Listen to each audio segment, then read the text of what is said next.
8 अप्रैल 2025 का द हिंदू का आर्टिकल है. It talks about delimitation, but actually at the very beginning they have stated कि जो delimitation we use as a term in public debates, that is a wrongly used term, and in reality it is readjustment of Lok Sabha seats. It is the readjustment that we are doing and not delimitation. They are providing the definition of delimitation, जो कि कह रहे हैं कि delimitation is the act of fixing और refixing the boundaries of constituencies. मतलब कि delimitation जो है तो बाउंड्रीज जो हैं उनको रीफिक्स करने की एक्सरसाइज है, जबकि रीएडजस्टमेंट क्या है, वो सेंसस के बाद कितने लोगों पर एक लोकसभा सीट होगी इस बात के लिए आता है सेंसस. इस बात सेंसस, हर सेंसस के बाद रीएडजस्टमेंट ऑफ लोकसभा सीट्स होना था. अब जो प्रेजेंट स्ट्रेंथ ऑफ लोकसभा है वो 1971 के सेंसस के बाद रोक दी गई थी. तो जो आज के टाइम में पॉपुलेशन है इंडिया की, उसके हिसाब से ना होके 1971 की पॉपुलेशन 54.79 करोड़, जो 1971 की पॉपुलेशन थी उसके हिसाब से आपने सीट्स एलोकेट कर रखी हैं. उन्हीं का रिफ्लेक्शन आज है 50 साल पहले कि 10 लाख पर पर्सन की आपकी एक सीट पड़ी थी, और आज की डेट में जो पॉपुलेशन है वो 141 करोड़ पीपल हो चुकी है. तो पॉपुलेशन तो बढ़ गई है, लेकिन उस पॉपुलेशन का रिफ्लेक्शन हमारे लोकसभा में नहीं दिखा है. क्यों? क्योंकि सीट्स जो है they have been frozen population के लेवल पे सिंस 1971. अब ये डिफरेंट फार्मूलाज की बात कर रहे हैं. अब ये बोल रहे हैं कि जो पॉपुलेशन है, जो इंक्रीज इन पॉपुलेशन है कंट्री का, तो वो फेलियर से हुआ है मेजर स्टेट्स के, जैसे नॉर्थ में जैसे यूपी बिहार, इन सब का पॉपुलेशन कंट्रोल के इम्प्लीमेंटेशन से. अब कुछ फैक्ट्स ये हैं कि जो पॉपुलेशन यूपी की 1971 में थी तो वो अराउंड 8.38 करोड़ थी, जो कि आज की डेट में 24 करोड़ है, यानी कि ऑलमोस्ट 3 गुना है.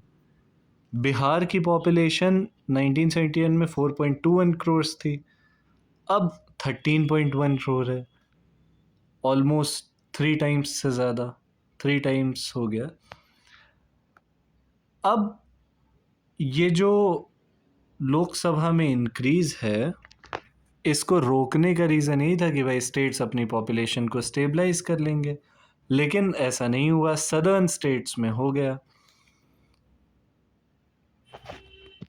1971 में हर लोकसभा सीट के लिए, जो कि 500 है, तो हर सीट के लिए आपका 10 लाख लोग, यानी कि 543 जो सीट्स थी उन हर सीट के लिए ऑलमोस्ट 10 लाख लोग आए. वो 54.8 करोड़ थे, 54.79. तो हर 543 सीट्स हैं, तो हर सीट के लिए लगभग 10 लाख लोग पड़े पूरे इंडिया में. लेकिन आज की डेट में पॉपुलेशन जो है तो बदल चुकी है पिक्चर उसकी. आर्टिकल 81 जो है वो ये कहता है कि आपके हर कॉन्स्टिट्यूएंसी में जो पॉपुलेशन होना चाहिए वो रेशियो सेम हो, हर जगह की पॉपुलेशन ऑलमोस्ट सेम हो. अब अगर इस बात को हम लोग देखते हैं, आर्टिकल 81 आज की डेट में 10 लाख पर पर्सन फॉलो किया गया, पर 10 लाख पीपल एक कॉन्स्टिट्यूएंसी, तो यूपी में तो 240 सीट हो जाएंगी आज की 80 से, यानी कि 3 टाइम्स. और केरला की सिर्फ 36 होंगी इंस्टेड ऑफ 20 जो आज हैं. तो जो केरला है उसका आपको 60 समथिंग परसेंटेज बढ़ेगा, 68% 50 साल में ये. और जो आपका यूपी है वो 3 टाइम्स बढ़ जाएगा 300%। ये डिस्पैरिटी हो जाएगी। अब मान लीजिए अगर 15 लाख पर कॉन्स्टिट्यूंसी रख लेते हैं, तब भी यूपी को 160 मिलेंगी और केरला को कुछ 20 से ज़्यादा। तो ये हर तरीके से केरला को ही नुकसान होगा। अब केरला इज साइटेड क्योंकि उसकी लोएस्ट पॉपुलेशन ग्रोथ थी। वही दूसरा मेथड अनदर कैलकुलेशन बता रहे हैं कि मान लो 372 करोड़ पॉपुलेशन थी उस टाइम पे लोकसभा की, और 489 सीट्स थी, तो 7.6 लाख पीपल पढ़ रहे थे पर पार्लियामेंट्री कॉन्स्टिट्यूंसी। 1971 में यही 54.8 थे, तो 10 लाख की हो गई पॉपुलेशन पर पर्सन। 543 सीट्स देखिए यहाँ मेंशन्ड। अगर यही same cheese the mandate of article 82 जो है, अगर यही चीज़ रिपीट किया जाए आज की डेट में और 543 को 800 की कैपेसिटी बना दिया जाए, क्योंकि लोकसभा में अभी 800 से थोड़ी ज़्यादा सीटें हैं, तो जो एवरेज पड़ेगा पर कॉन्स्टिट्यूंसी वो 18 लाख पड़ेगा। ऐसे में केरला तो अपनी सारी 18 लाख के हिसाब से केरला की जितनी है 20 उतनी मिलेंगी केरला को। तमिलनाडु को 4 ज़्यादा मिलेंगी, लेकिन यूपी को 54 सीट ज़्यादा मिल जाएंगी। तो ऐसे में हर तरीके से केरला, तमिलनाडु, इन सब स्टेट्स का, सदर्न स्टेट्स का लॉस हो रहा है। तो ये जो है बहुत सीरियस एप्रीहेंशन है आपके जो रीएडजस्टमेंट के रिगार्डिंग, जो आपके सदर्न पार्ट ऑफ इंडिया के स्टेट्स हैं। अब यहाँ पे जो राइटर हैं वो ये सजेस्ट कर रहे हैं आइडियल सोल्यूशन में, कह रहे हैं कि एक फेयर फार्मूला ये हो सकता है कि आप केरला को एज अ टेम्पलेट लें, क्योंकि उसका लोएस्ट इंक्रीज इन पॉपुलेशन है। केरला जो है तो उसका क्योंकि लोएस्ट पॉपुलेशन है, तो उसको एज अ टेम्पलेट लें आप। और उसके बाद में ये टेम्पलेट टर्म यूज़ किया है।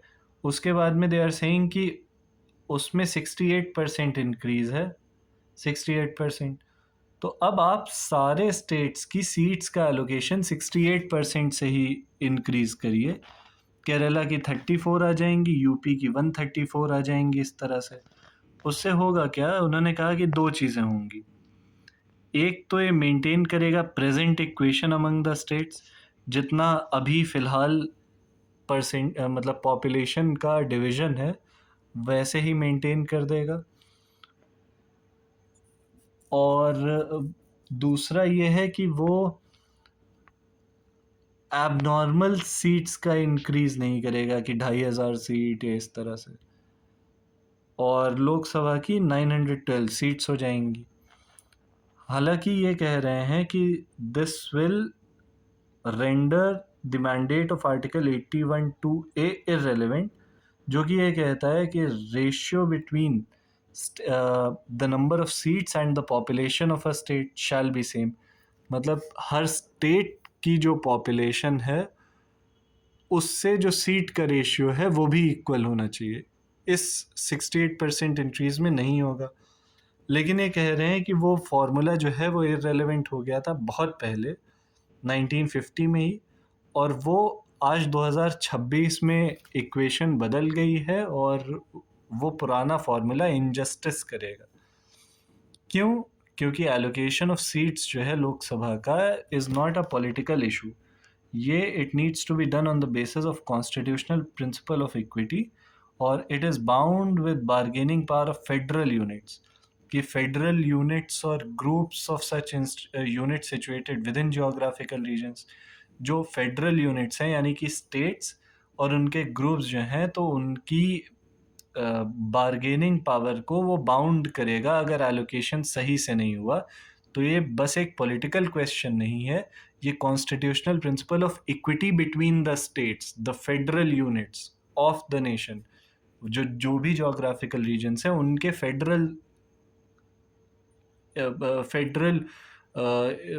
उनके फेडरल स्ट्रक्चर की बात हो रही है यहाँ पे। तो ये बहुत ही सेंसिटिव मामला है, सिर्फ पॉलिटिकल नहीं है, ये कॉन्स्टिट्यूशनल मैटर है।